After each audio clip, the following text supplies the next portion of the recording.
Una de las cosas que más se dice cuando uno se adentra en el mundo de la bolsa de valores es que existen fluctuaciones, que los mercados son muy volátiles, o en otras palabras, que los precios cambian de manera muy intensa y con mucha frecuencia.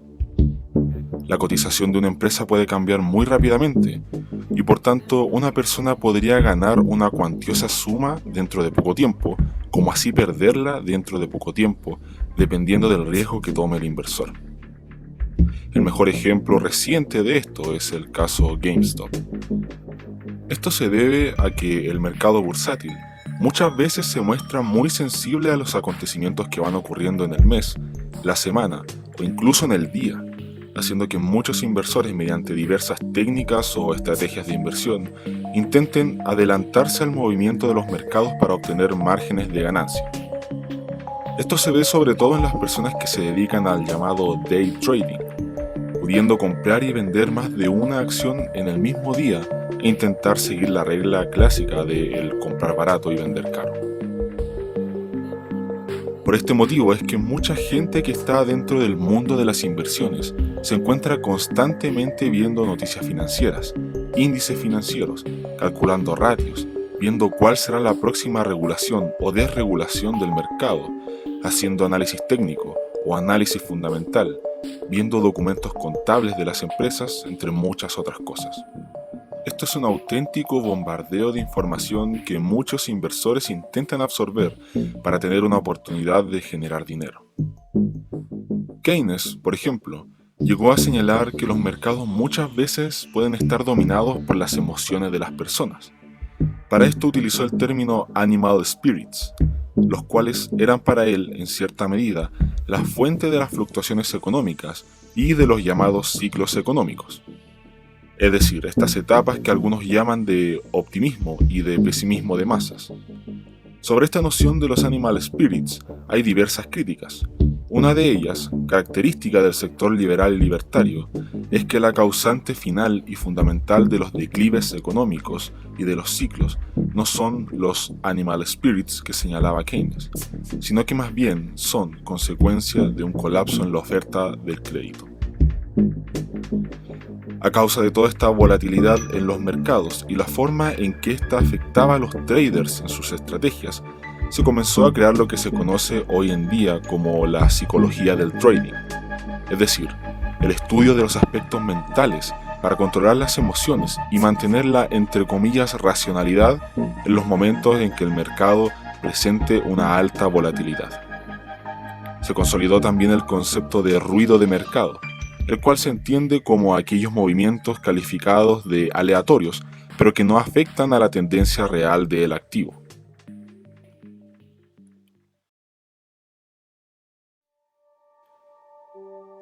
Todo esto nos hace pensar que las condiciones dentro del mercado bursátil son tan cambiantes ante muchos factores, factores que incluso son catalogados de mínimos o que uno no se imaginaría que causen mucho impacto, pero que sin embargo lo hacen. Ante esto, hace mucha más lógica la frase "un aleteo de mariposa puede formar un tornado al otro lado del mundo". Esta frase es comúnmente utilizada para ejemplificar la llamada teoría del caos. La teoría del caos es una rama de las matemáticas que se ocupa de los sistemas dinámicos no lineales. Plantea que el mundo no sigue estrictamente un modelo de reloj, previsible o determinado, sino que tiene muchos aspectos caóticos que pueden afectar y producir cambios inesperados. Una idea muy conocida que es tratada dentro de la teoría del caos es el llamado efecto mariposa, el cual señala que existen procesos que dependen de muchos factores, circunstancias o variables que no siempre son estables o predecibles, y que una pequeña modificación a algunas de estas circunstancias o variables pueden producir grandes cambios, un caos generalizado, un suceso no esperado.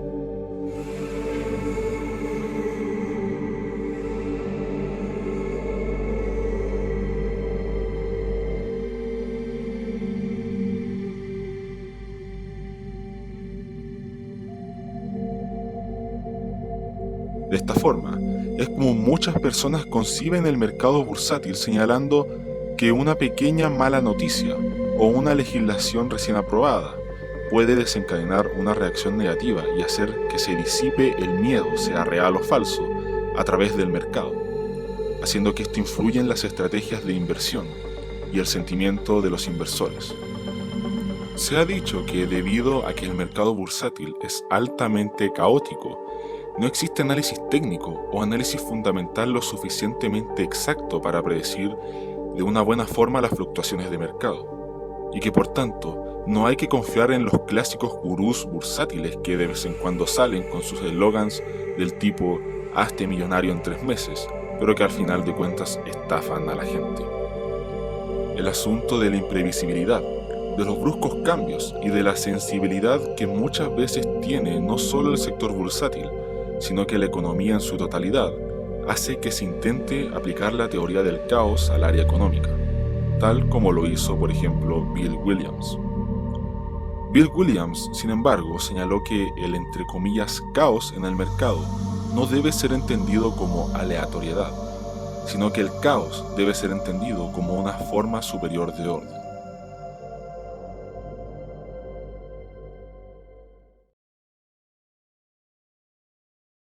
Todo esto nos hace recordar un poco a la teoría de los fenómenos complejos de Hayek, en donde intenta dilucidar el por qué existen ciertas ramas o disciplinas que tienen más complejidad y otras menos, y a qué se debe tal complejidad. Señala Hayek que los grados de complejidad están en gran medida definidos por el número de variables que involucran los modelos abstractos que se utilizan para estudiar ciertos fenómenos. A mayor número de variables, más complejo se vuelve estudiar los fenómenos de tales disciplinas. Así, por ejemplo, Hayek llega a una conclusión con la que tal vez no todos estén de acuerdo, la cual es que los fenómenos estudiados en las disciplinas sociales son mucho más complejos que los estudiados en la disciplina de la física, debido al número de variables, las cuales van aumentando a medida que recorremos los fenómenos sociales. Estas conclusiones, a las que llega Hayek, también constituyen parte de la crítica austriaca hacia la matematización de la economía.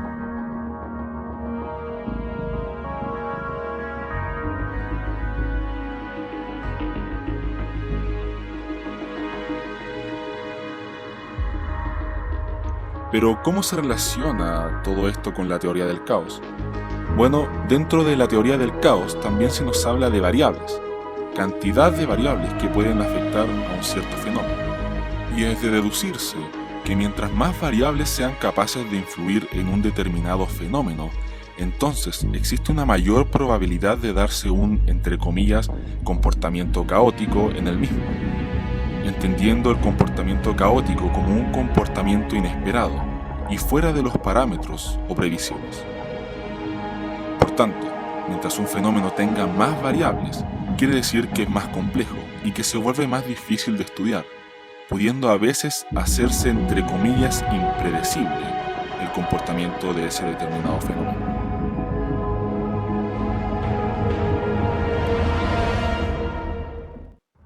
Todo esto también tiene que ver con los llamados sistemas abiertos y cerrados. Es menos probable que se dé el caos en los sistemas cerrados, ya que estos se caracterizan por no tener un intercambio con variables externas.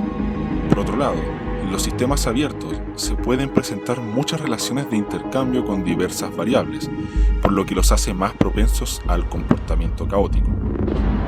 Sin embargo, sobre esto, Hayek señala que, en estricto rigor, aquí, en el mundo real, no existen los sistemas cerrados. Puede inducir a engaño el enfocar esta tarea principalmente desde el punto de vista de si tales estructuras son sistemas cerrados o abiertos. En términos estrictos, no existen sistemas cerrados dentro del universo. Todo lo que podemos preguntar es si, en la instancia particular, los puntos de contacto a través de los cuales el resto del universo actúa sobre el sistema que intentamos identificar son muchos o pocos.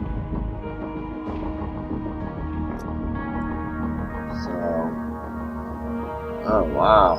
Oof. Look at this craziness. Price is moving crazy. Crazy, crazy, crazy, crazy. Oh wow, look at that. Guys, you can't trade this crazy mess. Let's wait for price to settle down here. I mean, it is just moving like a rocket.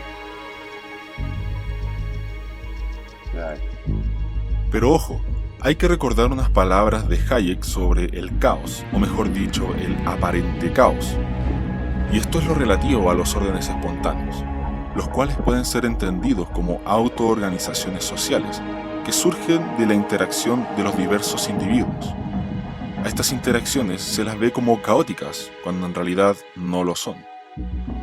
Se utiliza la palabra caos aparente, ya que muchas personas creen que no existe un orden cuando se dan ciertos fenómenos, pero lo cierto es que haciendo una vista amplia, efectivamente hay un orden coordinado y complejo que incluso es difícil de comprender.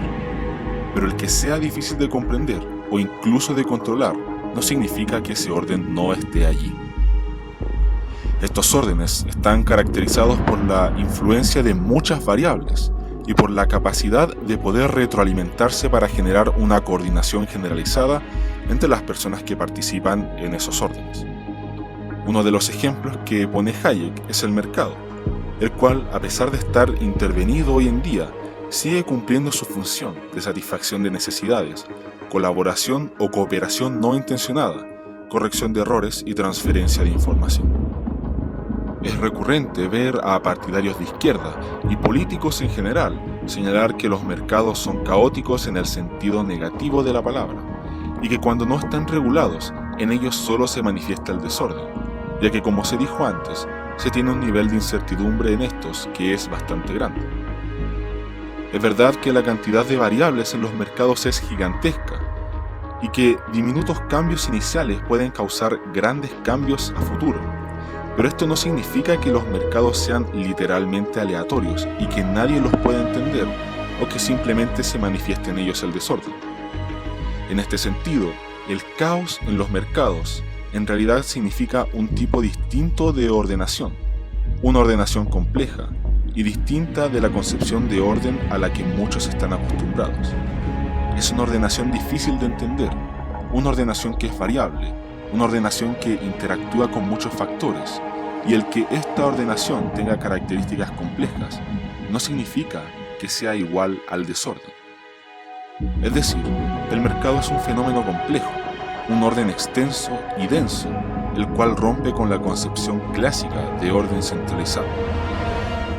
Estos órdenes complejos se caracterizan por ser más bien descentralizados, y tal vez esta sea la razón por la que mucha gente no vea el orden en ellos, ya que muchos están acostumbrados a ligar el concepto de orden con centralización, es decir, con un jefe, una entidad o algo que dirija y maneje las cosas de una forma centralizada.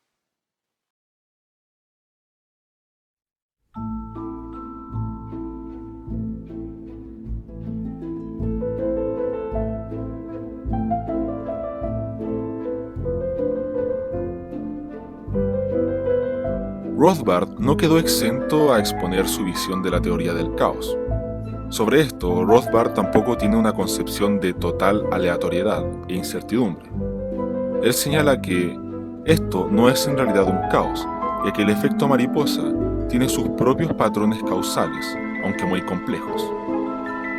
La conclusión a la que llega la teoría del caos según Rothbard no es que el mundo sea en principio aleatorio o impredecible, pero sí es bastante impredecible ante nuestros ojos, ya que no tenemos conocimiento de las muchas variables que pueden afectar un fenómeno, ni tampoco conocemos completamente los patrones en que se manifiestan. Por otro lado, cuando se intenta aplicar o extrapolar la teoría del caos a los acontecimientos sociales, como por ejemplo el funcionamiento y los fenómenos ocurridos en el mercado bursátil, todo esto se complica aún más.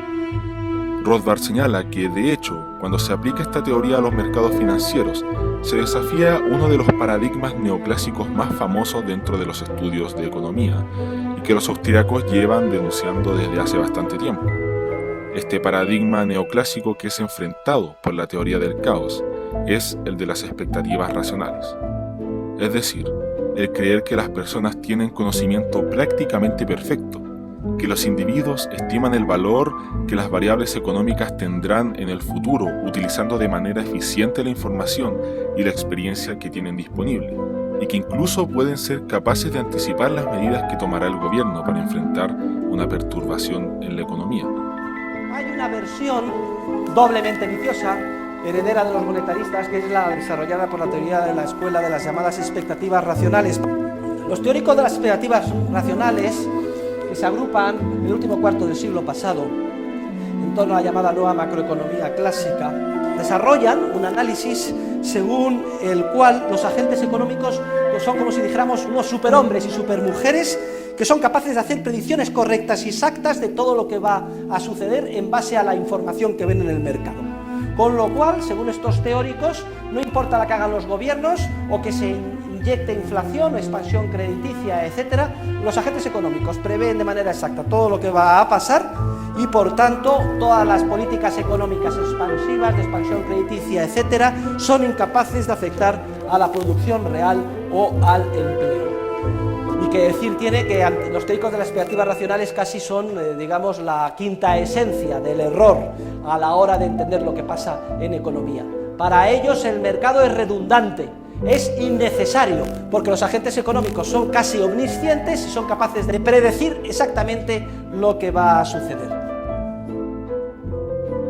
Así, la teoría del caos, aplicada al sector bursátil, nos viene a decir que la teoría de las expectativas racionales no se ajusta a la realidad y nos viene a confirmar también algunas de las conclusiones austriacas, como por ejemplo que las fluctuaciones en la bolsa de valores no están totalmente a la deriva, ni tampoco al completo caos, como algunos piensan, ni que su fundamento último son los animal spirits. Pero también nos señala que en el mercado bursátil influyen relaciones entre variables bastante complejas y diversas, que a veces son muy difíciles de identificar. Pero a pesar de que sean difíciles de identificar, no significa que no haya ningún fundamento detrás de las fluctuaciones bursátiles. El mismo Rothbard, al hablar de esto, señala: un hecho fundamental de la historia de la humanidad es que todos los hechos históricos están interconectados, que los patrones de causa y efecto impregnan los acontecimientos humanos y que hay muy poca homogeneidad y nada es aleatorio.